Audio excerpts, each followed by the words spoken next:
Hello and welcome to the Space Between Ideas. I'm Blaine Gates. In the next couple of videos, we are going to be talking about motivation. And we want to analyze this concept of motivation at a couple of different levels. My argument is that the base level of motivation is going to go down to the state purposes checklist from the book Create Crucial Insight. Just above that level, I would say, is probably going to be the Fogg's motivation model. And then on top of that, we're going to look at temperament from the Big Five personality traits. I think that a lot of people are used to the Big Five personality traits. These are things that a lot of people talk about. They're common. You can go to the website 16 Personalities and do, 100 questions, find out what kind of personality you have based on the Myers-Briggs test.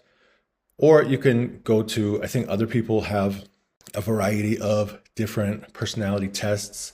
Once you understand your personality, then you're going to understand the way that you see the world. And once you understand how you see the world, then it will help you to be able to make a better plan for how to navigate in this world.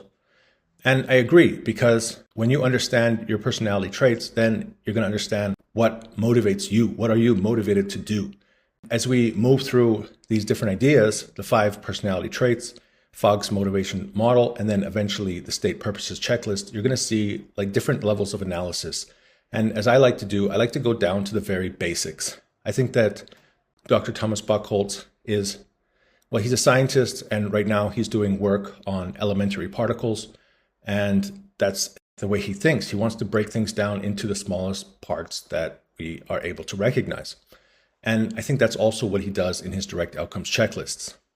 So let's start with the 5 personality traits.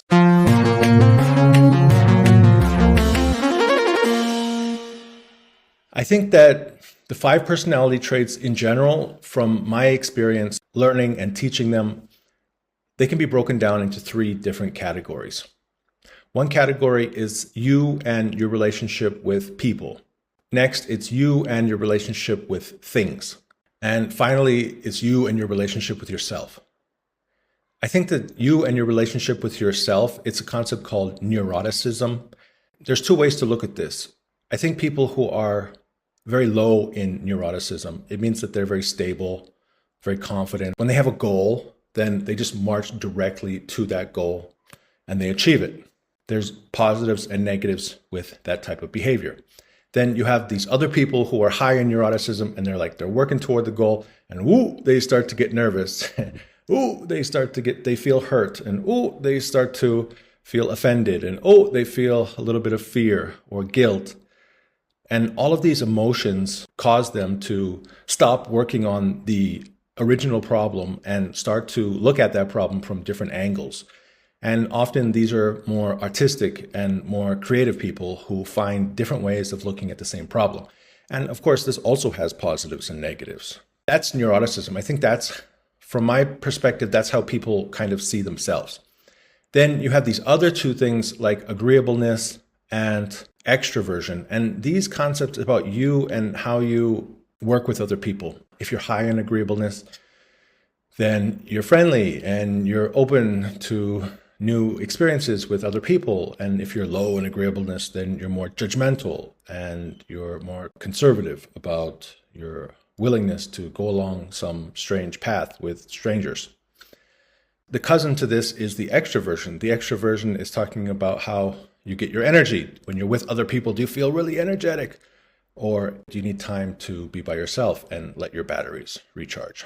None of those things are actually the topic at hand, because to some extent, this is important because we want to start from the very, very fundamental concept of interest. There are differences in how people are interested. Some people are interested in people, and some people are more interested in things. People who are interested in people, they're going to be more motivated. That's the word of that's what I'm focusing on, is this concept called motivation.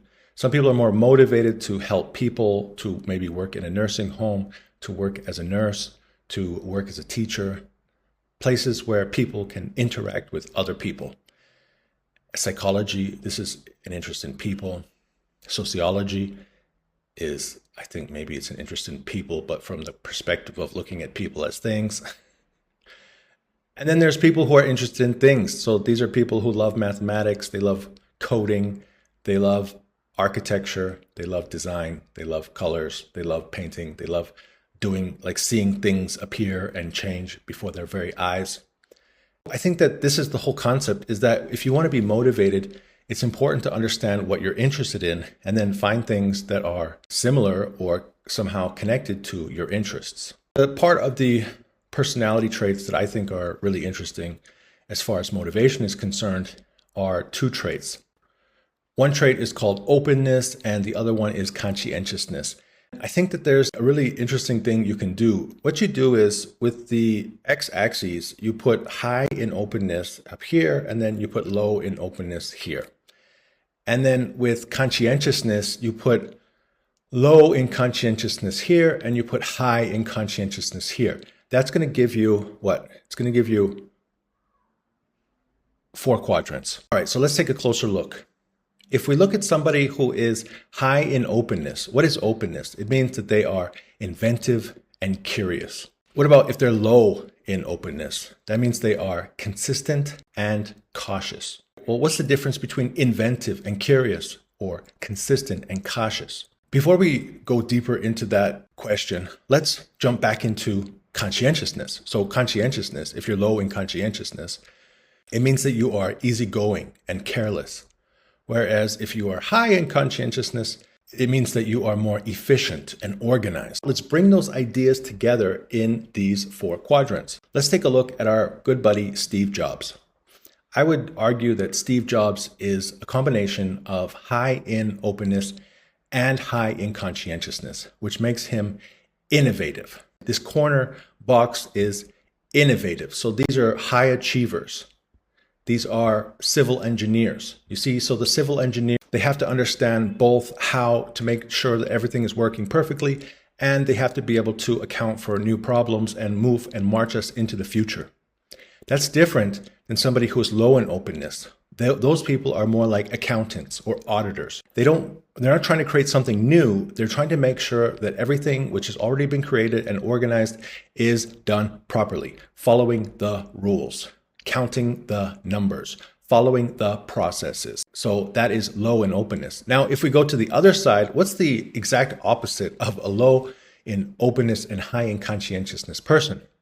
Well, that's the other corner. So that is low in conscientiousness, means they're easygoing and careless, but they're high in openness, meaning they're innovative and creative. So this is like the crazy scientist who's not afraid to be wrong. These are creative people. These are big thinkers. These are artists.